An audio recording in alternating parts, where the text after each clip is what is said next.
So you just never accepted my invite. No. You know, I don't have a lot to do with the booking. You know, I don't really have anything to do with books in general. You know.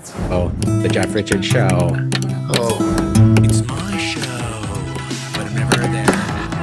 It's my stuff because there is a phenomenon that exists, and it's outside the realm of materialistic science. Science don't quantify. They say you can from a radical materialistic scientific worldview. They say that you can't quantify. fresh and beautiful, and I'm glowing. I'm glowing like Naomi Campbell in '86.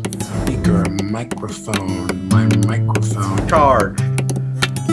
I mean, No, the iPad is charged. The Have you had a meal today, Brad? You seem a little low on the blood sugar. No, I haven't. I'm not a breakfast person. And I have a guy come in with a synthesizer and he plays music. Extrasensory perception. 6 maybe, 95, 96, something like that. Was Sharky's? Was Sharky's on the corner? I'm told that Jeff's not going to be here today, and we're supposed to take. here I go. No. I got into composing and arranging.